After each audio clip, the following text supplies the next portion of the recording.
Hi, beautiful beings.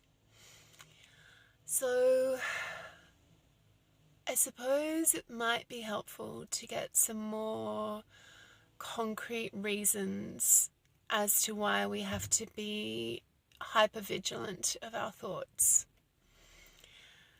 The thoughts that you have that are based in fear around situations in your life that are not true are incredibly dangerous.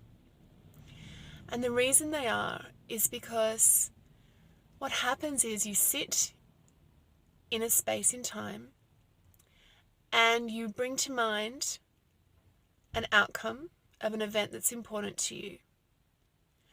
And it feels so real in your imagination that that illusion translates into feeling like a reality. And the thought feels so real because your body participates in the thought. So when you have the thought in your mind, it initiates a fear response in your body.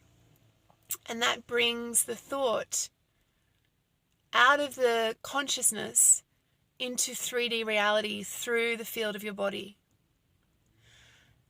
And then what happens, which is even more intense, is that you act in this present moment out of the knowing that's false, that idea, that illusion is truth.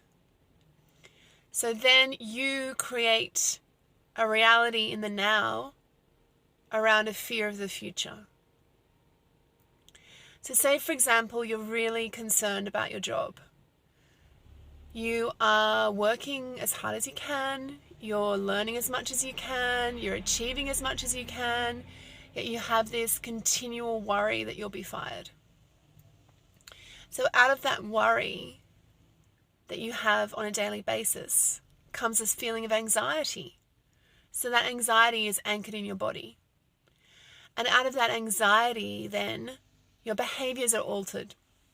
They're not coming from a heart space or a relaxed, confident vibration. They're coming from a stressed, hypervigilant, worried, concerned space, which means you're looking for yourself to make a mistake.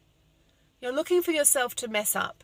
You're looking for evidence in the environment that confirms what you think you know is true, which is the illusion.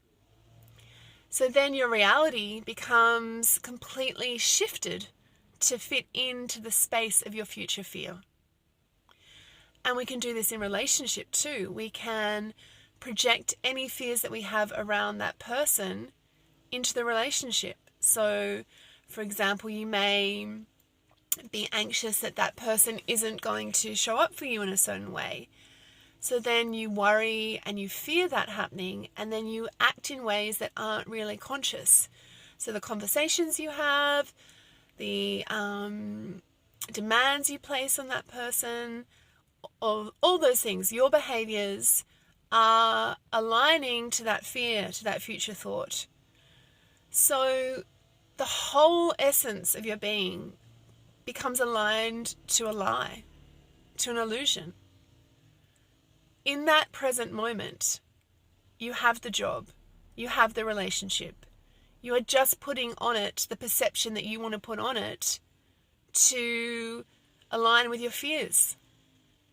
So let's go deep. Let's go into those fears.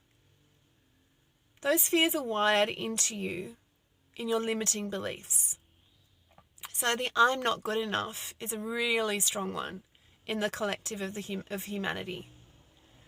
And just saying that I'm not good enough holds so much weight and so much energetic frequency and power to transform your whole thought process, your whole reality, and your whole experience.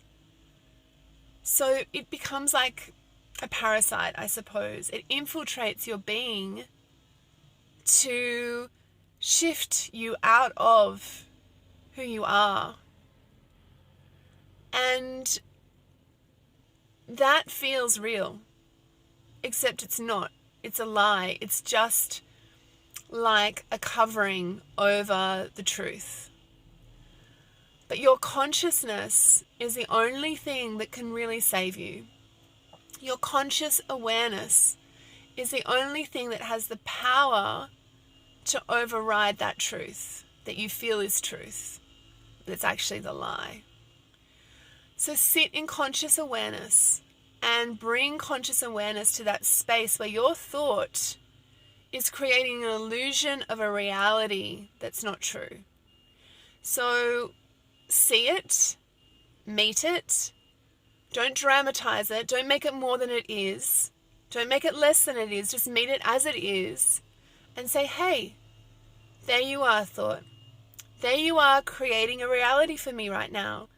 And it's not the reality I'm choosing. I actually want the opposite to my fear. So then how in this moment can I step into a new space of actually aligning to the truth of what I want? And often that means stepping back. It means stepping back into a place of doing not much, sitting in a space of peace, sitting in a space of just awareness of what is. Not overreaching, not over-efforting, not arching forward, just sitting in the heart and saying, wow, here I am. I can feel that thought and that limiting belief pushing on me, but then I can also see the truth. I have potential in this moment. I have potential to make a choice that's aligned to actually what I want and who I am and what I deserve, because I am worthy. I am worthy of these things. I am enough to receive